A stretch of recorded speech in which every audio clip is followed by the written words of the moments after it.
Olá, pessoal, tudo bom? Vamos dar continuidade aqui ao estudo da tutela executiva.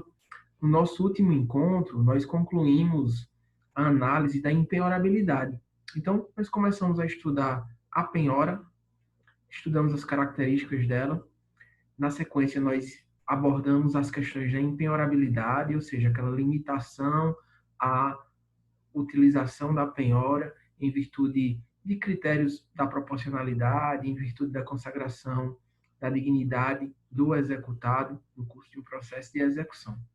E aí, mais importante, no final da análise da empenhorabilidade, nós abordamos questões referentes à empenhorabilidade do bem de família. E aí, nessa ocasião, a gente acabou por abordar a Lei 8.009, que é um dispositivo legislativo específico que trata sobre o bem de família e que, como a gente viu, tem algumas repercussões, tem alguns entendimentos jurisprudenciais que complementam o que está disposto na lei, a considerar as peculiaridades do caso. Enfim, nós concluímos a nossa análise nesse ponto. O que é que nós vamos fazer hoje? Hoje nós vamos concluir o estudo da penhora.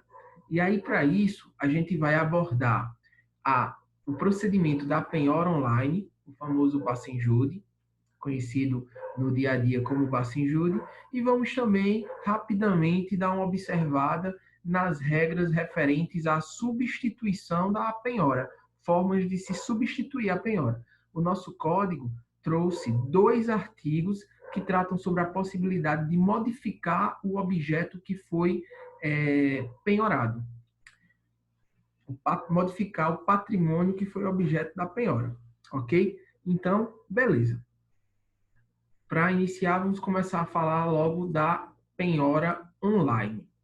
A penhora online ela está prevista lá no artigo 854 do Código de Processo Civil. Então, veja só.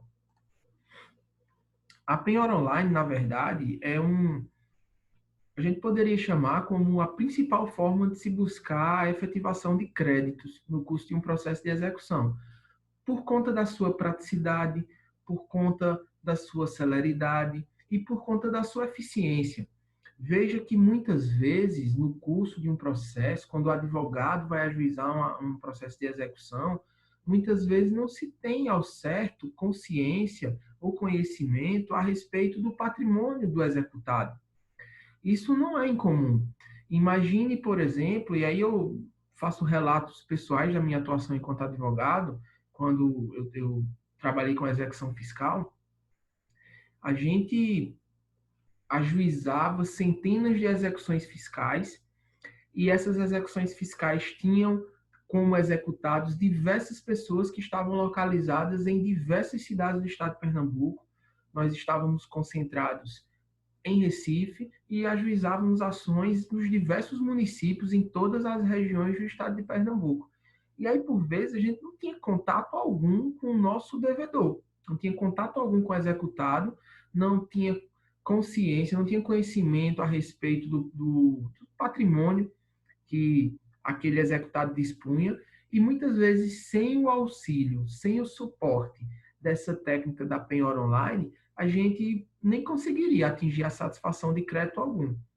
Então, percebam que a utilização da penhora online, pela sua praticidade, pela sua celeridade, pelas características que envolvem esse instituto, fazem com que ela tenha um certo protagonismo no âmbito do processo de execução. Até porque, como a gente vai perceber, e como a gente já estudou, na ordem preferencial de penhoras, a gente tem o dinheiro. O dinheiro é o primeiro patrimônio que vai ser buscado quando da realização de uma penhora. É aquela ordem que está fixada lá no artigo 835 do Código de Processo Civil, que fala que a penhora observará preferencialmente a seguinte ordem. E lá no inciso 1 coloca dinheiro, seja ele em espécie, seja ele em depósito, ou seja ele em aplicação em instituição financeira. Então, perceba que esse Instituto da Penhora Online, do Bacenjude, ele tem uma grande relevância prática, tem uma grande aplicação no dia a dia forense e precisa ser entendido. Porque, na verdade, fica a critério do advogado, a critério do exequente, se valer dessa possibilidade de realizar a penhora online. Então, veja, inicialmente, a gente tem que entender que essa penhora online é uma técnica executiva que vai permitir com que se dê a efetivação de créditos pecuniários que estão sendo executados a partir da indisponibilidade e, posteriormente, penhora de dinheiro que está em depósito ou que está em aplicações financeiras. Então, hoje as relações comerciais, muitas vezes, se valem de dinheiro em conta bancária, né? É muito mais incomum a gente utilizar o dinheiro físico, até mesmo essa ideia de compras no nosso cotidiano, a gente utiliza o nosso cartão, que naturalmente debita aquela quantia que está depositada em uma conta bancária. Então, é a partir dessa lógica. Utilizando-se da penhora online, o credor ou exequente, ele vai buscar com que o juiz determine com que ativos financeiros, dinheiro que esteja depositado em contas bancárias do devedor, sejam indisponibilizadas, e esse dinheiro que foi indisponibilizado é que vai funcionar para o adimplemento da obrigação. Ok? Quais são as características que são decorrentes dessa penhora online? Quando a gente analisa o caput do artigo 854, que é o dispositivo do Código de Processo Civil, que trata sobre o passo injúri, sobre a penhora online, a gente consegue extrair essas características que eu listei aqui para vocês. Primeira coisa, como o próprio nome já sugere, a penhora é online, a penhora ocorre eletronicamente, a partir de meios eletrônicos. E esse meio eletrônico que irá realizar essa indisponibilidade e consequente penhora vai ser gerida pela, como o próprio artigo 854 sugere, pela autoridade supervisora do sistema financeiro. E a autoridade supervisora do sistema financeiro é o Banco Central. Então, o Banco Central é que vai controlar a realização dessa penhora online.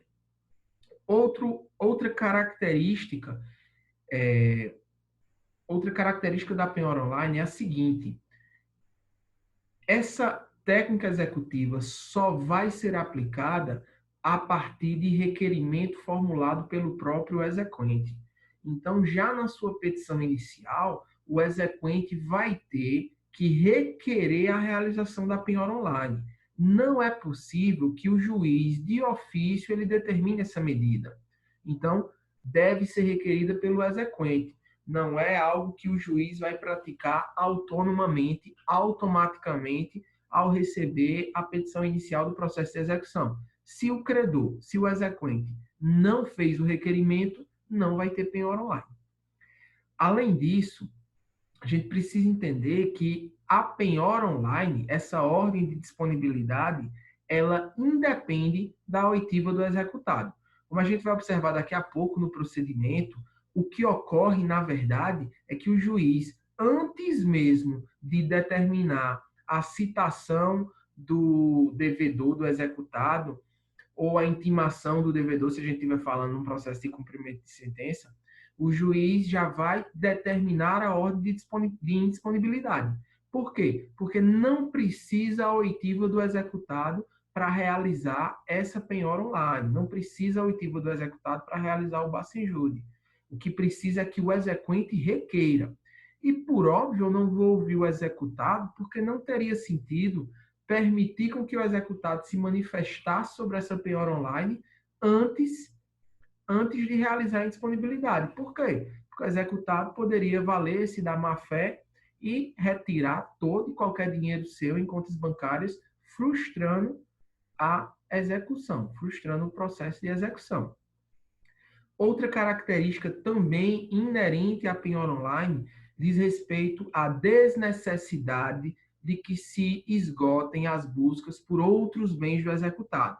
Não é necessário que o exequente ele somente requeira a penhora online depois de analisar por completo o patrimônio do devedor e verificar que não existe nenhum outro tipo de patrimônio. Não precisa fazer isso.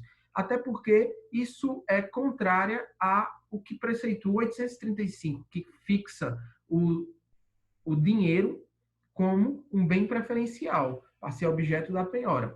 Então, a gente pode elencar essas 4 características a partir da análise do artigo 854. É um meio eletrônico gerido pelo Banco Central. Além disso, é imprescindível, é indispensável que o exequente requeira a realização da penhora online. Se não requerer, o juiz não vai praticar de ofício e essa indisponibilidade vai ser deferida independentemente da oitiva do executado. Então, é aquela ideia de uma liminar inaudita altera parte. E não é necessário também que se esgotem buscas por outros patrimônios do executado, outros bens, para se requerer, para se pleitear a penhora online. Ok, pessoal? Então, veja, aqui eu listei para gente,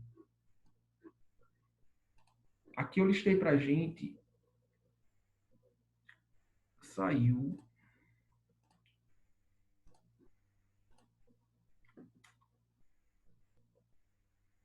Eu coloquei aqui para a gente observar o procedimento por completo da penhora online.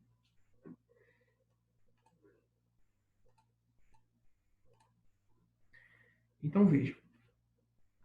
Como a gente vai observar, e quando vocês forem complementar os estudos de vocês, quando estiverem analisando o artigo 854, vocês vão ver que esse artigo ele apresenta 9 parágrafos. Então, são muitas informações, mas na maioria delas são informações bastante simples. O que a gente precisa entender é a lógica por trás desse procedimento. O que é que vai acontecer?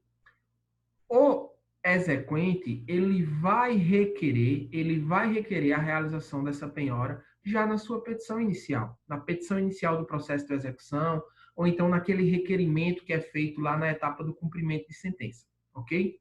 E o juiz, naturalmente, ele vai analisar esse requerimento do exequente e ele vai proferir uma decisão interlocutória, deferindo ou indeferindo a indisponibilidade de ativos que estejam contidos em contas bancárias, certo? Então, exequente requer e o juiz, via decisão interlocutória, vai apreciar esse pedido. E aí o juiz, naturalmente, ele vai poder deferir ou ele vai poder indeferir esse pedido. Considerando que o juiz defere o pedido, vai ser determinado, vai ser expedido um ofício para o Banco Central, que é a autoridade gestora do sistema financeiro. Essa autoridade gestora desse Bacenjude vai, então, determinar a indisponibilidade de ativos que sejam referentes ao valor, aquela quantia que está sendo objeto da execução. Então, suponhamos que o exequente esteja pleiteando valor, o crédito que está sendo executado no valor de, sei lá, 7 mil reais. Beleza. Faz o requerimento pela penhora online, o juiz deferiu, então expede-se a ordem para que seja indisponibilizado em contas bancárias esse valor. Ok.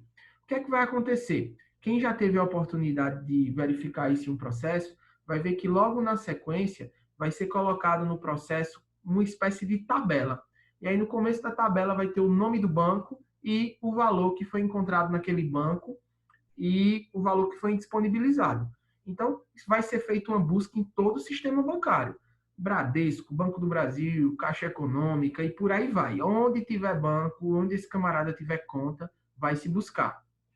E vai se penhorar esses valores. Então, imagine a seguinte situação. O cara tem uma conta no Banco do Brasil, uma conta na Caixa Econômica, e cada uma das contas tem 10 mil reais. O que é que pode acontecer? Pode acontecer das duas contas serem disponibilizadas. O mesmo valor, 7.500 no Banco do Brasil, 7 mil reais na Caixa Econômica Federal. Então, veja só.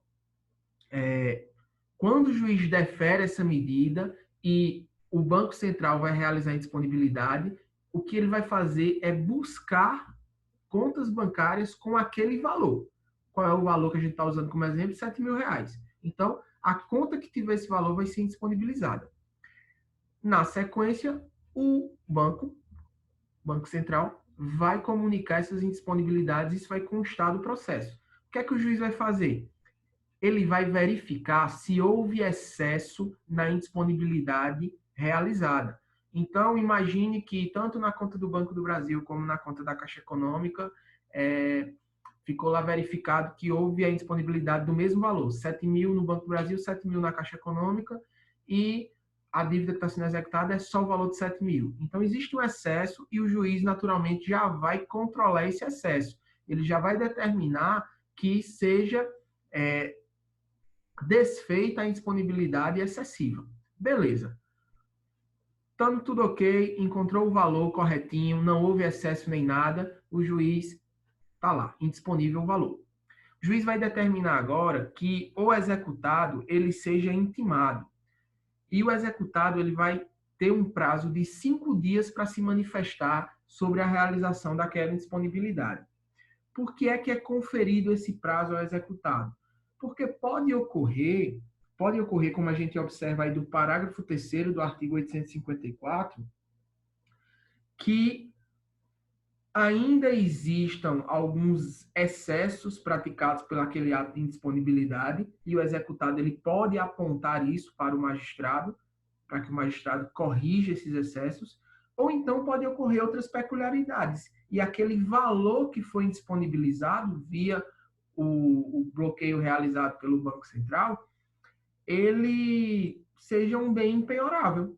Pode ocorrer que aquele valor que está na conta bancária seja decorrente de verbas salariais, ou seja, proveniente de um benefício previdenciário que aquele determinado indivíduo recebe. E aí, como a gente observou, lá do artigo 833, inciso 4, salvo engano, esse tipo de patrimônio, ele é impenhorável. Se ele é impenhorável, naturalmente o executado vai se manifestar nos autos e vai demonstrar essa impenhorabilidade, e essa indisponibilidade vai ter que ser cessada, né? Vai ter que ser desfeita. Beleza. Após a oitiva do executado, que pode se manifestar nos autos ou não, ele vai ter um prazo de 5 dias para se manifestar. Então, o juiz intima, confere 5 dias. O executado ele vai alegar eventuais excessos ou então demonstrar que aquele dinheiro que foi objeto de indisponibilidade ele é impenhorável. Ficando silente ou não tendo acolhido as suas alegações, o juiz vai converter essa indisponibilidade em penhora. Então, o procedimento ele é bastante simples. Exequente requer, o juiz defere. O juiz faz um controle para verificar se, após a indisponibilidade, houve algum excesso. Houve excesso, o juiz já determina que esse excesso, já determina o desbloqueio do excesso, ok? Num prazo de 24 horas. E aí, na sequência, ele determina a intimação do executado para se manifestar em 5 dias. E, por fim, converte essa indisponibilidade em penhora. Após o bem penhorado, a gente passa para aquela ideia da expropriação. Adjudica o bem, ou enfim, né? Após a penhora, a gente vai ter a satisfação do crédito. Então, pessoal, essa é a ideia da penhora online, da penhora realizada via Bacenjude. Para a gente finalizar esse vídeo, a gente precisa falar rapidamente sobre a possibilidade de substituição da penhora, ok? Então, se a gente verificar lá no Código de Processo Civil, nos artigos 847 e 848, a gente vai ter um regramento que vai tratar sobre a possibilidade de se pleitear a modificação do objeto que foi penhorado. Os dois artigos são complementares, mas eles se referem a situações um pouco distintas. Lá no artigo 848, a gente tem a possibilidade de modificação do objeto da penhora por iniciativa das partes. Qualquer das partes vai poder pleitear que aquele bem que foi penhorado seja modificado por outro. E aí, quando é que isso vai acontecer? Basicamente, em situações em que se verifique um defeito na penhora. A penhora foi feita de maneira equivocada. Então, a gente pode observar lá do 848 a seguinte situação. As partes poderão requerer a substituição da penhora se ela não obedecer à ordem legal, é uma possibilidade. 2, ela não incidir sobre os bens designados em lei, contrato ou ato judicial para o pagamento, suponha-se que exista um negócio jurídico processual que já indique qual é o bem que vai fazer frente ao adimplemento daquela obrigação e, no curso do processo, a penhora recaia sobre outro patrimônio. Então, a gente teve aí um defeito na realização dessa penhora. Por quê? Porque já existe um patrimônio previamente destacado para os fins dessa execução. Então, qualquer uma das partes, tanto o exequente quanto o executado, vão poder pleitear essa modificação. Outra possibilidade, havendo bens no foro da execução, outros tiverem sido penhorados, digamos que o processo de execução tramita em Araripina e acabe-se por penhorar um imóvel que está localizado no Belém do Pará, longe pra caramba da gente aqui. E aí se descubra que em Araripina, onde a ação tramita, existe também patrimônio que consiga fazer frente ao adimplemento da obrigação. A gente vai pleitear a substituição. É mais barato, é mais fácil expropriar esse bem que está localizado no mesmo foro onde tramita a execução. Outra possibilidade, a penhora tiver ocorrido em bens de baixa liquidez. Bens de baixa liquidez. É aquele exemplo que eu tratei para vocês, né? Mais ou menos aquele exemplo da penhora em uma caixa d'água. Não tem liquidez alguma esse bem, não tem condições de vendê-lo, ninguém tem interesse em adjudicar esse bem em favor de si próprio. Então, baixa liquidez, vamos tentar encontrar outro patrimônio e substituir. Outra hipótese, há bens livres de titularidade do executado, mas a penhora recai sobre bens já penhorados ou objeto de gravame. Então, também não tem sentido insistir numa penhora de um patrimônio que já tem uma garantia real, sei lá, está gravado por uma hipoteca, por um penhor, ou então já é objeto de penhora com referente a outro débito, como a gente viu, um mesmo patrimônio pode ser objeto de várias penhoras em processos distintos. E numa situação como essa, se eu conseguir identificar que existem bens livres, então é muito melhor que eu substitua aquele objeto da penhora. Outra possibilidade é, após a penhora, a gente entra na fase da expropriação. Uma das possibilidades expropriatórias é a alienação judicial do bem. Digamos que eu penhore determinado patrimônio, vou para o momento da alienação e eu não consigo alienar esse bem. Então, veja, eu não vou conseguir converter esse bem em dinheiro, em pecúnia, e não vou conseguir adimplir a obrigação. É melhor eu modificar, eu substituir o objeto dessa penhora. Então, lá no artigo 848, a gente verifica um regramento que vai ser utilizado por qualquer uma das partes, seja o credor, seja o devedor, seja o exequente, seja o executado. Existindo algum tipo dessas situações, alguma dessas hipóteses do artigo 848, a gente vai poder pleitear a modificação do bem que foi objeto da penhora. Lá no artigo 847, eu tenho uma situação diferente. Por quê? Porque a possibilidade de substituição do artigo 847 está relacionada com a iniciativa do executado. O executado é que vai pleitear a substituição nos termos do artigo 847. Então, percebam, o caput do artigo já nos orienta que o executado pode, no prazo de 10 dias, contados da intimação da penhora, requerer a substituição do bem penhorado. Então, o 847 trata da substituição requerida pelo executado e, como a gente vai observar, essa previsão normativa está relacionada àquela ideia de menor onerosidade ao executado. O que o 847 consagra é o princípio da menor onerosidade no processo de execução. Então, após ser cientificado da ocorrência da penhora em algum patrimônio seu, o executado vai ter o prazo de 10 dias para pleitear que se substitua aquele bem objeto de penhora e aí ele vai se desincumbir do encargo de demonstrar duas coisas. Primeira coisa, que substituir aquele bem da penhora não vai trazer nenhum prejuízo para o exequente, não vai trazer prejuízo algum para a satisfação do direito do exequente. Então, é a primeira coisa que o executado vai ter que demonstrar na sua manifestação, quando ele pleitear a substituição nos termos do artigo 847. E a segunda coisa que ele vai demonstrar é que a substituição vai proporcionar ao executado uma menor onerosidade. Então, a gente tem esses dois requisitos, né? Poderíamos dizer assim, que a substituição não traz prejuízo ao exequente e que a substituição consegue levar o executado para uma situação jurídica mais favorável.